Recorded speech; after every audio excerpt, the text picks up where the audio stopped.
Bien,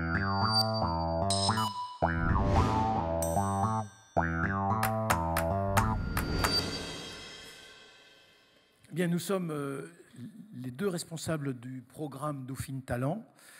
Donc, Éric Leblanc qui reste assis debout, professeur de macroéconomie, redouté des étudiants. Et je suis Paul Déhay, je suis professeur d'éducation physique et aussi professeur de grands enjeux contemporains en troisième année. Voilà.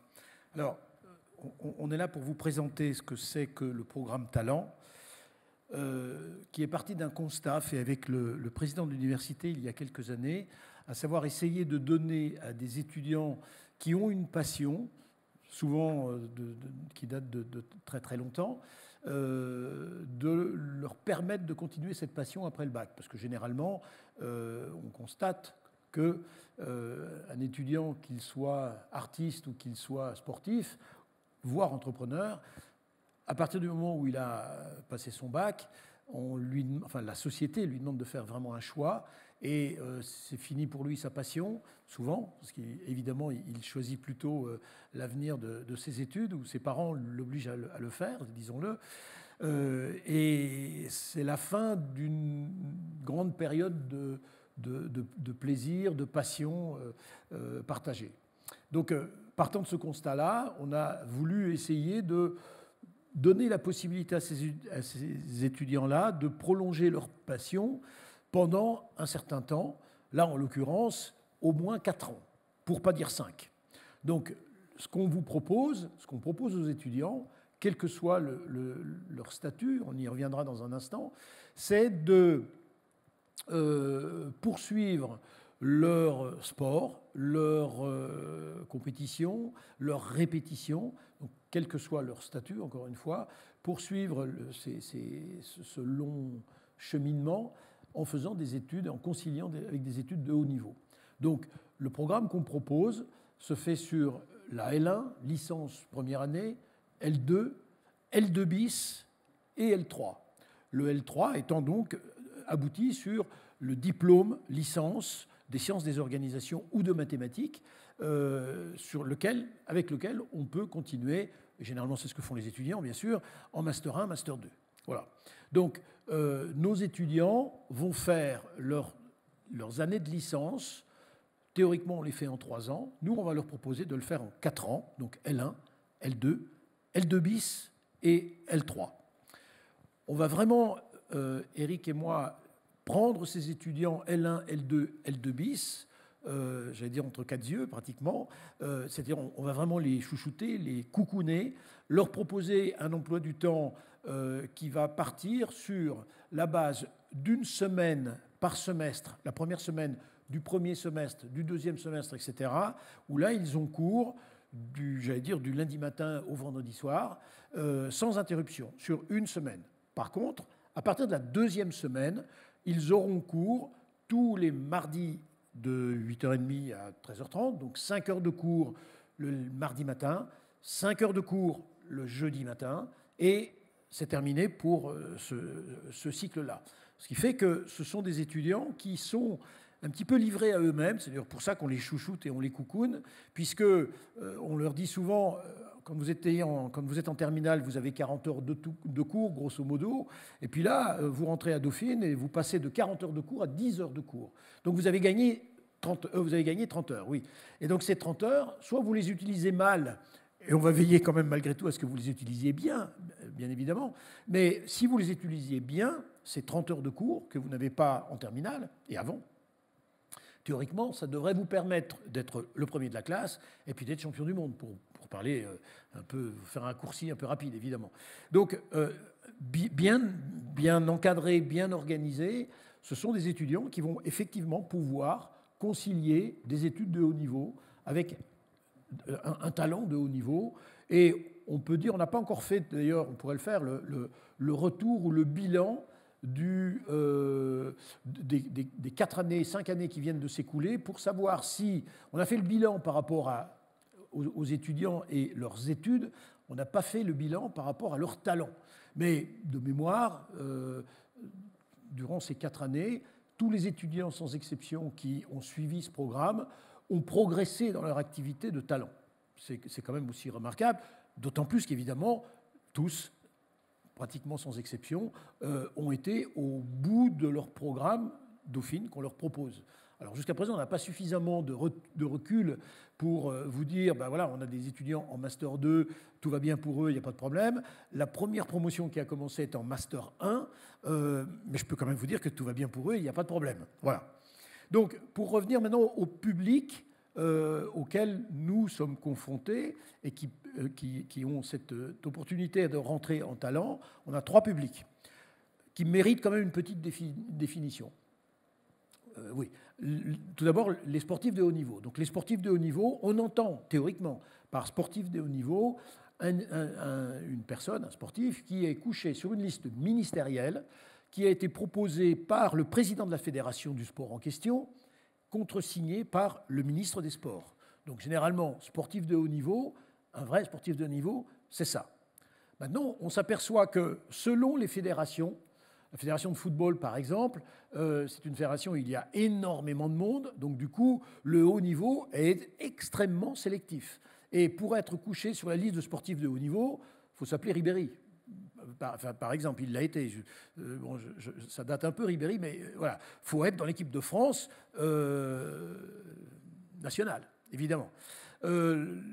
Alors que si vous êtes pentathlète, le pentathlon, c'est 5 activités qui n'ont rien à voir les unes avec les autres d'ailleurs, mais qui sont quand même regroupées dans 5 activités, parmi lesquelles on trouve le tir, l'équitation, la natation, la course, j'en oublie une autre, mais bon, ça n'a rien à voir. Toujours est-il que la fédération de pentathlon doit enregistrer, je ne veux pas être désagréable pour les pentathlètes, mais on va dire 2000 ou 3000 personnes à tout casser. Donc il est évident que par rapport aux quelques centaines de milliers de footballeurs, être sportif de haut niveau en pentathlon, c'est un petit peu plus facile que d'être sportif de haut niveau en football. Donc, compte tenu de ce simple constat, on est bien obligé, nous, de faire un prorata et de regarder sur tel ou tel sport si cette personne peut être considérée comme sportive de haut niveau ou pas. Donc, comment fait-on ? On a le directeur des sports de Dauphine qui vient également nous épauler. Je suis à la fois aussi professeur d'éducation physique, donc j'ai une certaine expérience en la matière. Et puis, on regarde, selon notre expérience, si le candidat que nous avons, dont on a le dossier sous les yeux, est peut-être sportif de haut niveau ou pas. Si on a un doute, on téléphone à la Fédération française du sport en question, on demande à parler au directeur technique national qui nous dit oui ou non, c'est un sportif qui peut être considéré de haut niveau ou pas. Voilà, donc c'est relativement simple. Deuxième cas de figure, ce sont les artistes. Eric ne joue pas d'instrument, que je sache. Il a joué de la guitare. Je joue aussi un petit peu de la guitare, mais évidemment, ni lui ni moi ne sommes habilités à dire qu'un guitariste de haut niveau, a fortiori un chanteur lyrique ou que sais-je encore, est artiste de haut niveau ou pas. Bon, alors, Dauphine, on a dû vous le dire si vous avez assisté aux autres présentations, fait partie d'un groupement d'universités qui s'appelle PSL, et sur lequel, là, c'est pas marqué, mais si vous voyez, PSL est juste à côté de Dauphine sur les logos. PSL, ça veut dire Paris, Sciences et Lettres.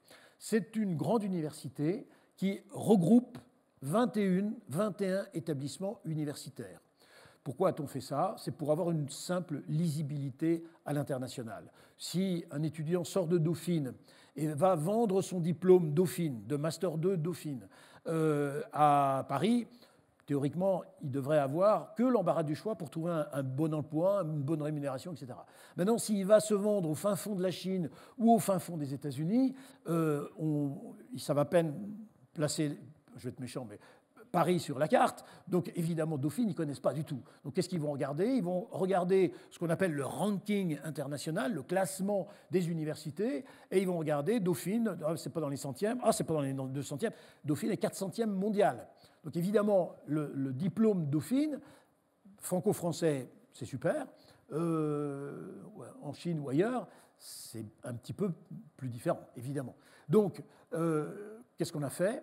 fort de ce constat, un certain nombre d'universités, c'est la grande mode quand même maintenant en France, pour avoir un paysage visible à l'international, les universités se sont regroupées. Et on a eu la chance, Dauphine, de se regrouper avec les meilleurs. On a Normal Sup, on a le Collège de France, on a les Mines, bref, il y en a 21, je ne vais pas vous les citer toutes, mais ce ne sont que des universités qui sont sur le haut du panier.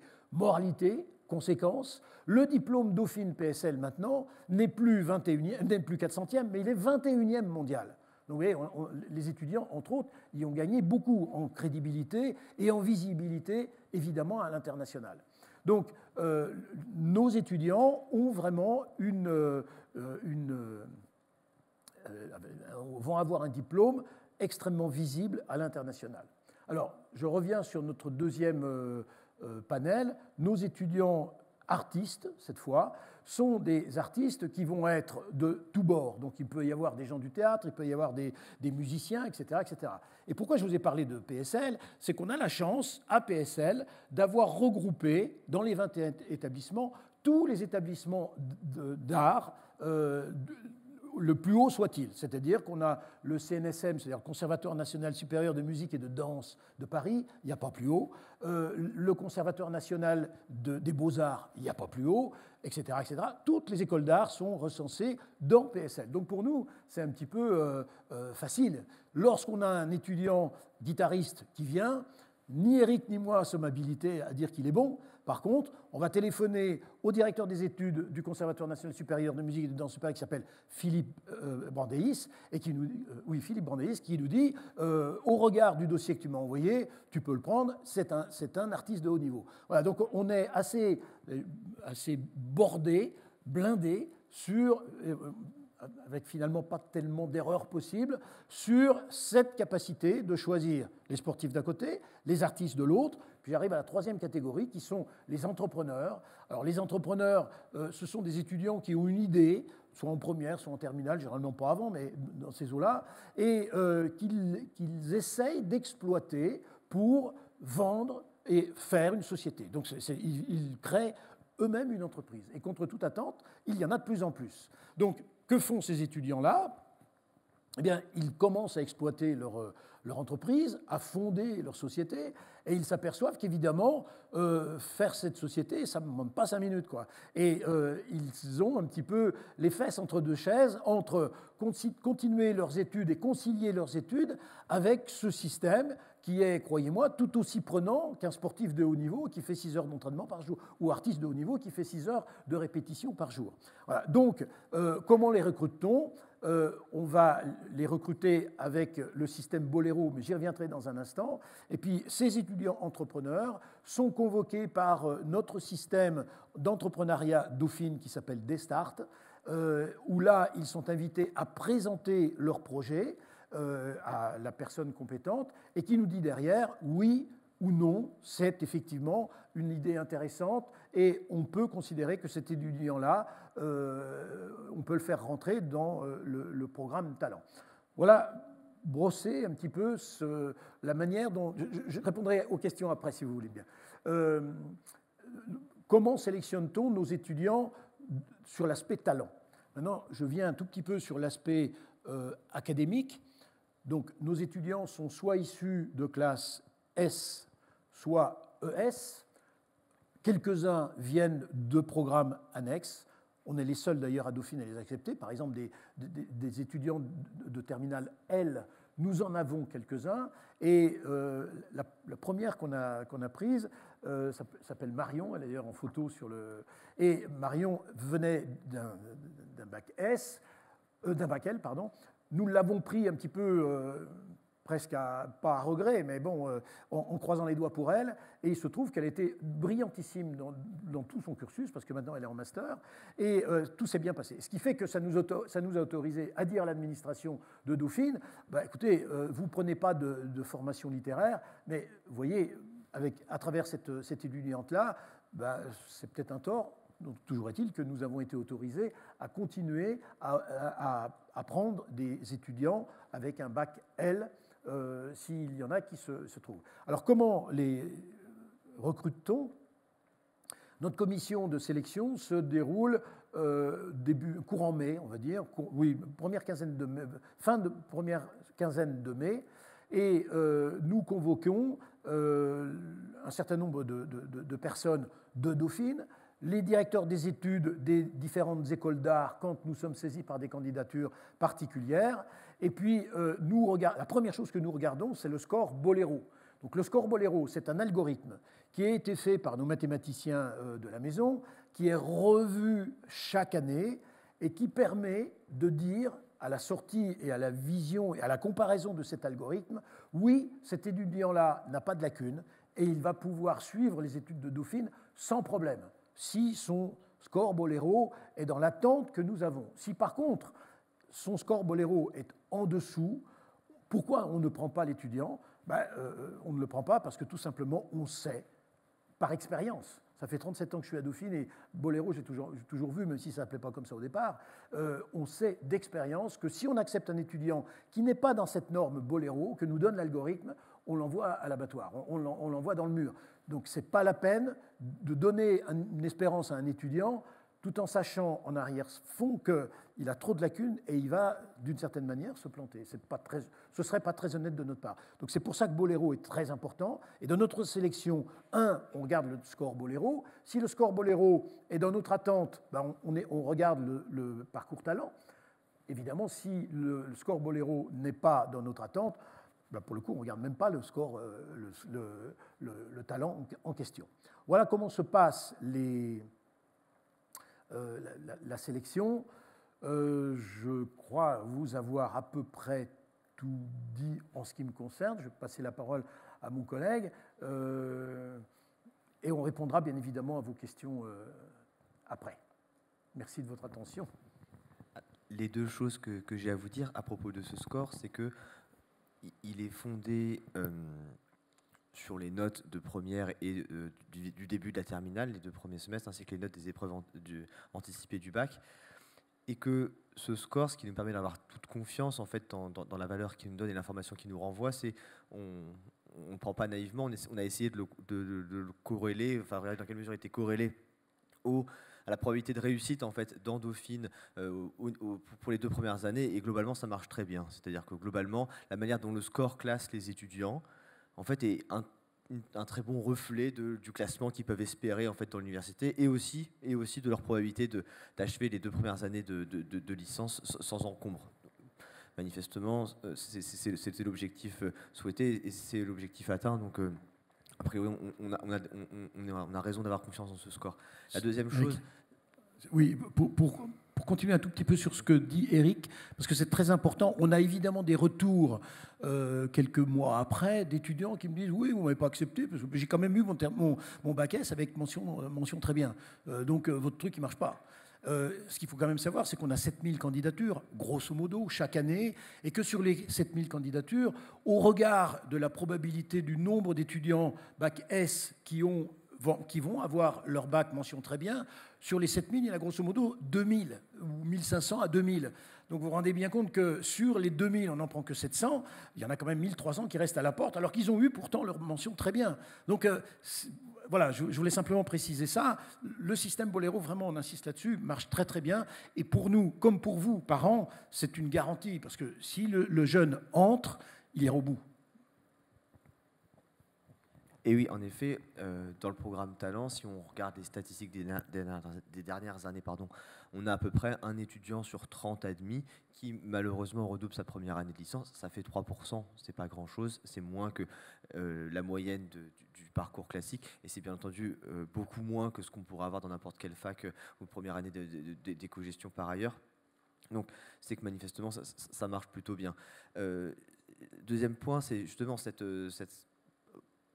sur-réussite, si je puis dire, des étudiants du programme Talent pour obtenir en fait leurs 2 premières années de licence, alors en 3 ans, bien entendu, c'est la particularité du programme.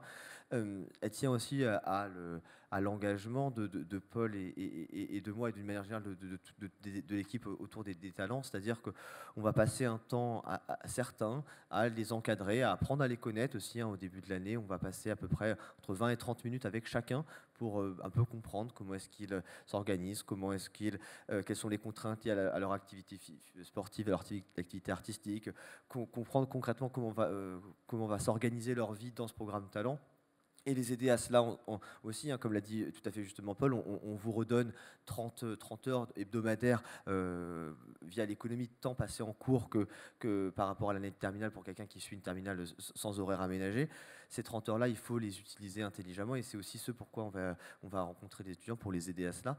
Et il s'avère que ce suivi, on va dire, quasi individualisé, il est possible grâce à cette connaissance assez précise qu'on a des étudiants au début de l'année, et ce suivi va perdurer bien entendu tout au long de la scolarité. Il ne se passe pas une semaine sans que Paul et moi ayons un cas particulier à gérer alors c'est souvent ces 3 fois rien, mais ça va être un stage qui est incompatible avec un contrôle continu, on va tout faire pour que ça se passe bien, un stage qui va être incompatible avec le suivi des cours, pareil, on va essayer de s'organiser, etc. Et bien entendu tout ça dans l'intérêt de l'étudiant, à savoir qu'il puisse ne pas être pénalisé dans sa scolarité et puis surtout continuer l'exercice de son talent, chose pourquoi il a intégré ce programme. Bien entendu, ce suivi individualisé, personnalisé, sur mesure, en fait, vous n'allez pas le trouver dans une filière classique où là, les relations sont quand même un petit peu plus anonymes. Qu'est-ce qu'on avait à dire d'autre ? Je crois que... Si je puis me permettre, par rapport à ce que vous dit Eric, il est important de comprendre qu'à Dauphine, le programme Talent va diplômer vos jeunes. Les étudiants, vous allez sortir diplômés. C'est important. Et si vous avez l'occasion, ou si vous êtes démarché par d'autres établissements, j'ai l'impression d'être le VRP de Dauphine en disant ça, mais je le dis en tant que plus parent ou grand-père qu'autre chose. Lisez bien les petites lignes du programme dans lequel votre enfant peut ou vous pouvez rentrer. Nous diplômons nos étudiants, ça veut dire qu'à la sortie de leurs études de Dauphine, ils seront diplômés. Alors certes, ils auront fait un an de plus, puisque L1, L2, L2 bis, L3, M1, M2, ça fait 6 ans au lieu du 5 classique, mais quand même en compensation, ils ont pu exercer leur talent. Mais surtout, ils vont sortir avec le vrai diplôme de Dauphine. Donc, 2 remarques par rapport à ça. La première, je dis vrai diplôme de Dauphine, c'est qu'on n'a jamais voulu transiger sur les exigences de Dauphine. C'est-à-dire que le diplôme Dauphine Talent est rigoureusement le même que le diplôme classique. En termes de cursus, les étudiants suivent les mêmes unités de valeur. Les professeurs ont exactement la même exigence, à tel point que quand on présente un petit peu les étudiants, quand on leur présente aux étudiants un certain nombre de points, on leur dit, vous avez beau être champion du monde, ce n'est pas parce que vous êtes champion du monde que le prof de macroéconomie, pour ne pas le nommer puisqu'il est là, va être en admiration devant votre titre de champion du monde et vous mettre 20 sur 20. Vous avez une discipline à faire qui est la macroéconomie, et lui il va attendre que vous soyez excellent en macroéconomie. Que vous soyez champion du monde, il s'en fiche totalement. Donc on a une exigence de niveau qui fait que le diplôme est rigoureusement le même. C'est la première remarque. La deuxième remarque, je mets en garde par rapport à certains établissements, je serais tenté de dire presque tous, qui ne vous diplôment pas. Ils vont vous apporter un certificat, ce qui n'est strictement pas un diplôme, mais un certificat de fiscalité, par exemple. Si vous vous appelez Teddy Riner, si vous sortez de Sciences Po, parce que c'est l'exemple qui me vient toujours en tête, Teddy Riner a fait Sciences Po, il a été... on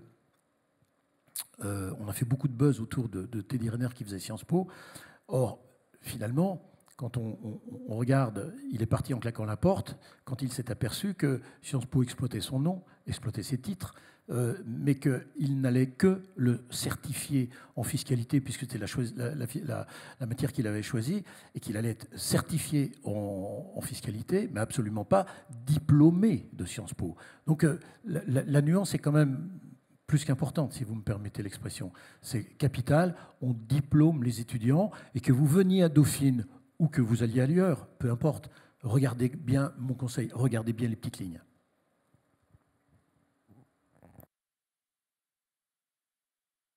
Si vous avez des questions, nous sommes à votre écoute. Alors.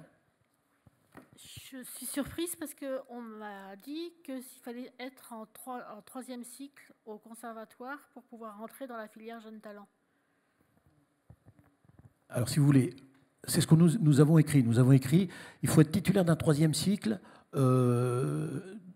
d'artiste, quelle que soit la discipline musicale, pour intégrer le talent. Mais comme je vous l'ai dit, nous n'avons pas de compétences particulières. Donc, à nos yeux, le plus compétent, c'est Philippe Brandéis, dont je vous ai parlé. Il est directeur des études du plus grand conservatoire national de France. Et lui aura le dossier que chaque étudiant intéressé aura envoyé. Et c'est lui qui va statuer par rapport à oui, on prend, non, on ne prend pas. Et à quoi il statue? Ça lui est arrivé de nous dire d'accepter des étudiants qui n'avaient pas le troisième cycle. Mais généralement, de toute façon, c'est ce niveau-là qui est requis. Alors maintenant, il n'y a pas que les conservatoires, il peut aussi y avoir des maîtrises. On n'a pas encore une fois habilité, nous, à dire oui ou non. C'est pour ça qu'on s'adresse vraiment à un spécialiste qui, lui, nous dit, au regard du dossier que vous avez à envoyer, bah, c'est bien ou c'est pas bien. Alors, un tout petit mot sur le dossier. Pour Boléro, vous devez rentrer toutes les notes de première et des deux premiers trimestres de terminale. Après, c'est l'algorithme qui fait sa tambouille et qui nous donne le score. Par contre, au dossier talent, on vous demande de nous envoyer précisément des documents qui vont nous permettre d'évaluer votre niveau. On ne va pas vous entretenir. On va certes vous avoir tous un par un pendant 20 minutes, comme l'a dit Eric, mais une fois que vous êtes entrés, mais sinon, c'est la seule fois, à la limite, que vous allez nous voir. Après, on répond par tous les mails, mais on refuse tout entretien personnel pour ne pas, justement, tomber dans un système de favoritisme et être accusé à tort de ce genre de choses-là. Donc, on regardera le dossier que vous nous apportez et que vous allez nous envoyer, et le constat, enfin le conseil plutôt, qu'on peut vous donner, c'est de bien vérifier que le dossier que vous allez nous envoyer est de teneur à nous donner vraiment votre niveau. Donc ça veut dire que votre entraîneur, pour le sport par exemple, votre entraîneur, c'est une bonne chose. Si cet entraîneur est connu, c'est encore mieux. Si c'est le directeur technique national de la fédération de votre sport, c'est encore mieux. Si c'est le président de la Fédération française du sport en question, c'est encore mieux. Mais si c'est l'entraîneur de 4e zone du club de je ne sais où, j'ai rien contre, bien évidemment, mais vous comprenez que pour nous, c'est pas obligatoirement très facile de se donner, d'avoir un ordre d'idée. Donc plus votre lettre de motivation est faite par quelqu'un qui sait de quoi il parle, mieux c'est. Et sur le plan artistique, c'est la même chose. Philippe Brandéis, je suppose, ne connaît pas tous les directeurs artistiques de France. Par contre, je suppose qu'en tant que responsable des études du plus grand conservatoire, il a des antennes un petit peu partout. Et si vous donnez une lettre de recommandation d'un professeur ou d'un directeur de conservatoire, prenez bien soin de faire en sorte que ce soit la même chose. C'est-à-dire que cette personne-là soit respectablement connue par ses actions, par son aura dans l'activité en question. Ai-je répondu? Donc, par exemple, là, mon fils est c'était quoi? T'es en CM? Je sais pas. En CEM à Boulogne, au corps. Donc, la lettre de motivation, ça sera son professeur de corps qui l'a fait. Oui. Voilà. Et il était aussi en CM au piano, mais ça, il faut que je demande. Il a arrêté parce que les deux en même temps, c'était pas possible. Donc, il faut que je demande une lettre de cet ancien professeur de piano. C'est ça? Pour vous montrer l'étendue de notre incompétence dans le domaine, je ne sais même pas ce que ça veut dire CM. Vous voyez, conservatoire musical ou je sais. Alors, donc, vous voyez. Donc, Ah ben si c'est au-delà du 3e cycle, il a un pied dans la classe talent, il n'y a pas de problème. Ah, mais je ne vous ai pas dit ça. Non, non, alors je me suis mal exprimé. Les étudiants qui sont dans le Conservatoire national supérieur de musique et de danse de Paris sont les bienvenus et ils ont déjà un pied dedans, pour reprendre mon expression. Mais dans les 120 étudiants qu'on a en ce moment en talent, toutes promotions confondues, on doit en avoir 5. Et on a beaucoup d'artistes, si vous voulez. Donc, non, le critère, c'est d'être soit en 3e cycle, soit d'avoir obtenu son diplôme de 3e cycle musical. Point. C'est bon? D'autres questions? Oui. Alors, une petite question. Globalement, si vous avez, sur le processus, si vous avez un quota non. Donc, si vous avez 2 nageuses, par exemple, parce que j'en vois une autre dans la salle, à peu près de même niveau, ça ne va pas vous déranger pour la pluralité de prendre les 2 nageuses si elles ont rempli les... Voilà. Votre remarque est importante, je vous remercie de la poser, parce qu'on aurait pu le dire dans notre introduction. On n'a strictement aucun quota. S'il se trouve qu'à la rentrée 2019-2020, on n'a aucun sportif et que des nageurs, par exemple, par rapport à nos quotas c'est le score Bolero, donc le meilleur possible, avec la garantie d'être nageur de haut niveau. On aura 30 nageurs. Bon, évidemment, c'est pas tout à fait ce qu'on souhaite quand même, mais on n'a aucun quota de quoi que ce soit. Voilà. D'autres questions? Oui. Je vais laisser Eric vous répondre parce qu'il a fait partie de la commission, donc il répondra mieux que moi. Le score Bolero, c'est simplement une moyenne pondérée des différents résultats de première, des épreuves anticipées du bac et des 2 premiers trimestres de terminale. C'est tout. Après, vous vous doutez bien que dans une formation en économie-gestion, on va davantage pondérer la note de mathématiques que la note d'art plastique ou la note de sport. Voilà. Après, rentrer dans le détail du calcul, ça vous apporterait pas grand-chose, puisque de toute façon, ce que vous ne connaissez pas, c'est le niveau des autres étudiants. Donc, voilà, j'ai envie de dire, ça ne vous coûte rien de candidater, parce que cette candidature-là est hors Parcoursup encore pour cette année. Le classement c'est un classement comme tout, c'est forcément relatif, c'est-à-dire qu'on va regarder le score de votre fille dans la promotion, mais aussi par rapport aux autres candidats au parcours talent. Ça vous coûte pas grand-chose de candidater, et encore, ça vous apporte pour le coup vraiment rien de savoir ce que la contenu de l'algorithme. Comment ? Oui, il y a une pondération par rapport au lycée. Alors, la pondération des lycées se fait sur la base, non pas de la réputation ou des résultats au bac de ce lycée, si vous voulez tout savoir, elle se fait sur la base des résultats qu'ont eu les anciens élèves de ce lycée dans Dauphine. Caricaturons, Louis Legrand nous envoie 5 étudiants en une année. Ces 5 étudiants redoublent 3 fois leur première année de licence. Louis Legrand sera déclassé dans notre ranking. Voilà.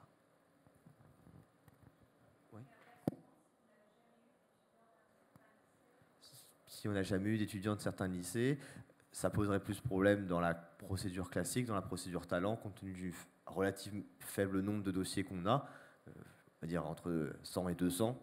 On peut se permettre un examen individuel des dossiers. Dans ces cas-là, on va regarder en détail le dossier, et puis on peut aussi se renseigner. C'est assez facile pour nous d'aller taper sur Internet le nom d'un lycée. On regardera le taux de réussite au bac, dans les différentes filières, etc. On pourra trouver des informations aussi.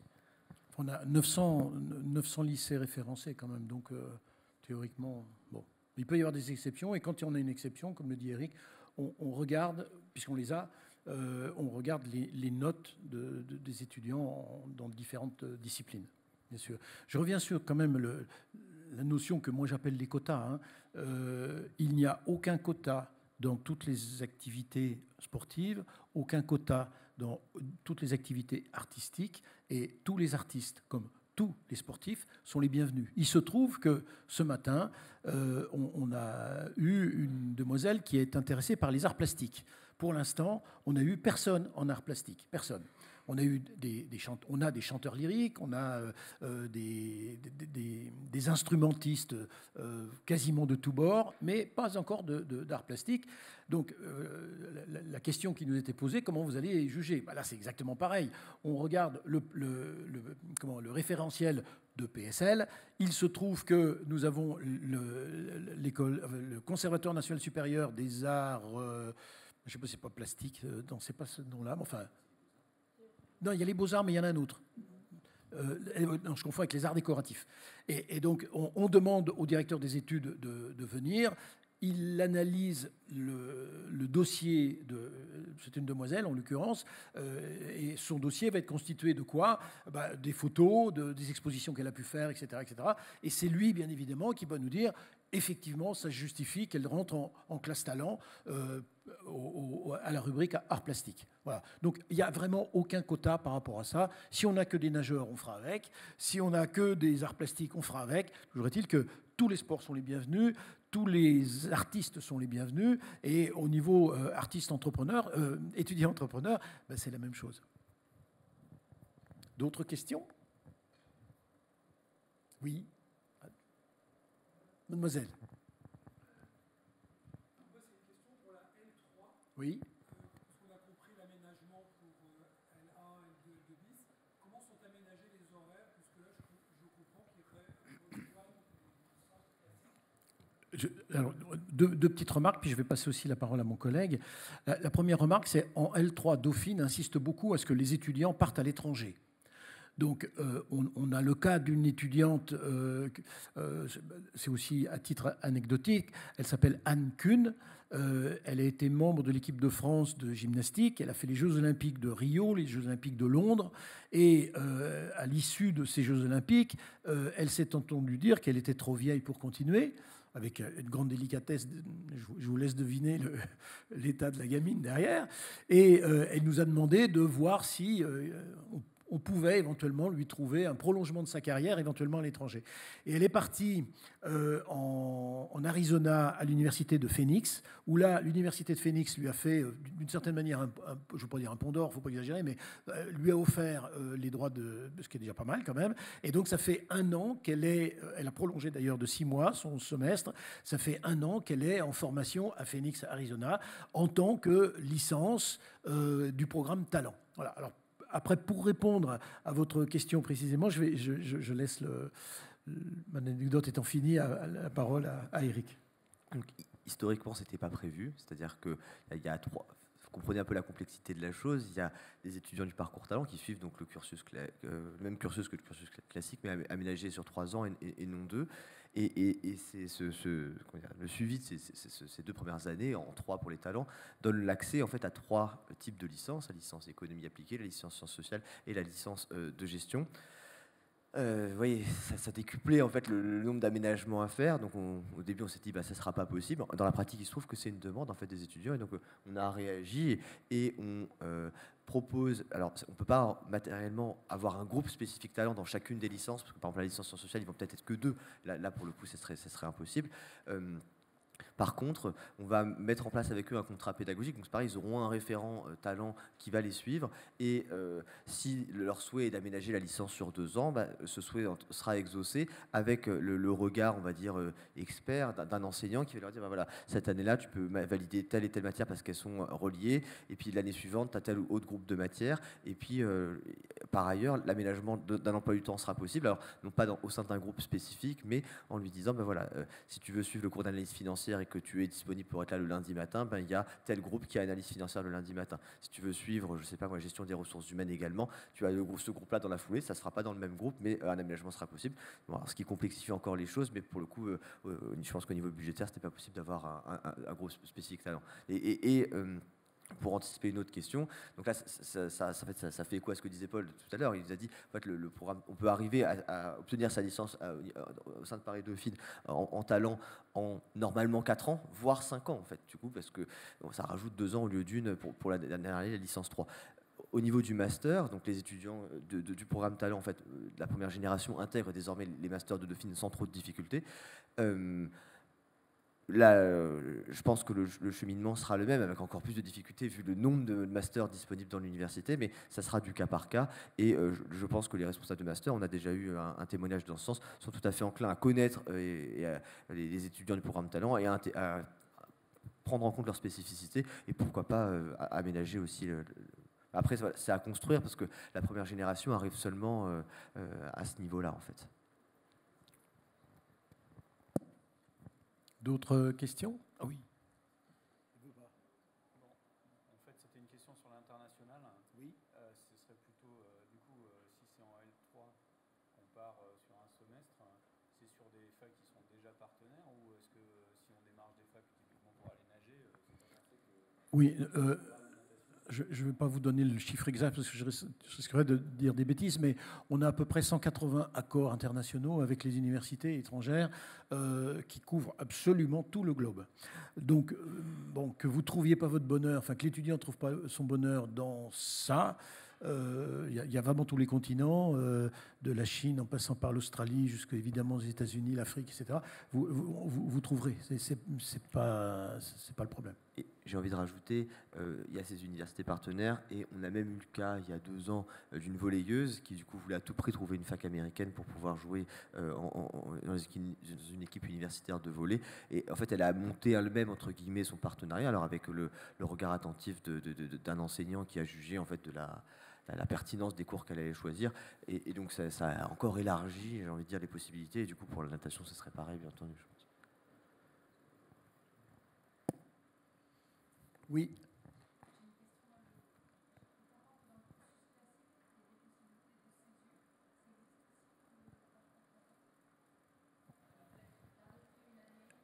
Alors, la césure classique de Dauphine, elle s'effectue généralement entre le M1 et le M2. Généralement. Donc là, pour le coup, l'étudiant qui rentre en césure à la fin de son Master 1 conserve sa carte d'étudiant, conserve un certain nombre d'avantages propres à son statut d'étudiant, met sa carrière universitaire entre parenthèses pendant 1 an et effectivement reprend une année suivante son Master 2. Voilà. Pour ce qui est, nous, de notre parcours spécifique talent, on peut toujours prévoir qu'un étudiant mette son année universitaire entre parenthèses. On en a qui le font, qui demandent tout au moins à passer en contrôle continu, en contrôle terminal, ne pas avoir de contrôle continu, et c'est possible. Ce qu'il faut quand même malgré tout savoir, c'est que plus l'étudiant s'éloigne à la fois des cours, à la fois des obligations universitaires, moins il sera enclin à revenir. Et on a quelques exemples, pas obligatoirement talent, mais d'étudiants qui ont été éloignés relativement longtemps des pupitres de cours et qui finalement ne sont pas revenus. Enfin, ils sont revenus 1 semaine, puis ils se sont aperçus que c'était pas obligatoirement pour eux. Donc oui, c'est possible. Mais bon, là, c'est vraiment, j'allais dire presque du cas par cas. De toute façon, tous les étudiants, nous, on les connaît, on les entretient. Ils ont notre mail, ils correspondent, comme l'a dit Eric, très souvent avec nous. Ils se confient, je dirais même, sur un certain nombre de points. On est là pour les aider le plus possible. On est quand même aussi là pour leur remonter les bretelles quand il le faut, mais on essaye d'être le plus conciliant possible. Par contre, comme Eric le disait tout à l'heure, c'est vrai que cette expérience Dauphine Talent, à 5 ans, si on la compare à il y a ne serait-ce que 3 ans, les étudiants, certains sont là des premières années, ils doivent voir un changement parce que c'est évident qu'on essaye de s'adapter systématiquement aux exigences de leur milieu au pluriel bien évidemment, pour répondre le plus possible aux instances tant artistiques que sportives ou entrepreneuriales, que universitaire. Et ce n'est pas obligatoirement toujours très, très facile de concilier les demandes des uns et les impératifs des autres, sachant que de toute façon, comme m'avait dit un président il y a relativement longtemps, Dauphine ne vendra jamais son âme. Et je partage tout à fait ça, c'est-à-dire qu'on peut donner des aménagements, on peut autoriser un certain nombre de choses. De là à dénaturer le diplôme qu'on va délivrer, évidemment non. Voilà.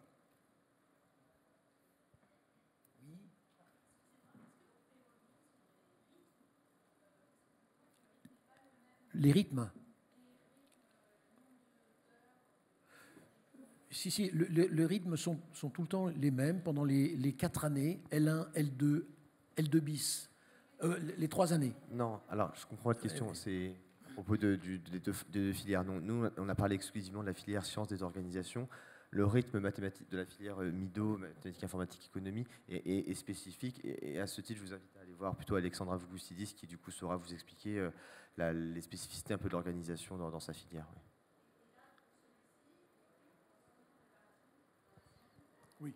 Oui. Pour mathématiques de la décision, parce que là, on est donc sciences des organisations, c'est pas tout à fait pareil. L'organisation n'est pas la même. Pourquoi? Parce qu'en mathématiques, ils prennent 5 à 10 talents par an. Nous, on en prend 30. Donc, nous, on peut se permettre, en LSO, département de licence de sciences des organisations, on peut se permettre d'avoir, et on a une classe entière dévolue au talent. Eux, comme ils sont 10 maximum et que généralement ils fonctionnent plutôt à 5, ils ne peuvent pas ouvrir un groupe complet. Donc Alexandre Avgoustidis, qui est le responsable des talents dans ce département mathématique, il les a vraiment sous sa coupe et il les voit individuellement et leur prépare un emploi du temps qui est effectivement complètement différent de ce que nous on fait. C'est-à-dire que ce n'est pas 2 fois 5 heures par semaine, mais c'est en fonction des impératifs des uns et des autres. Voilà, donc c'est quand même un petit peu différent, même si, sur le principe, ça reste la même chose. D'autres questions? Alors, sur ces petits documents-là que vous avez des adresses mail. L'adresse mail Dauphine Talent, elle y est, bien évidemment. Sachez que soit Eric, soit moi, nous répondons dans les 2 jours, mais généralement, c'est presque dans l'heure. Donc, on est vraiment à votre écoute, comme on est à l'écoute des étudiants. Donc, si vous avez des questions particulières, vous pouvez les formuler. Nous y répondrons bien volontiers. Bien, écoutez, merci de votre écoute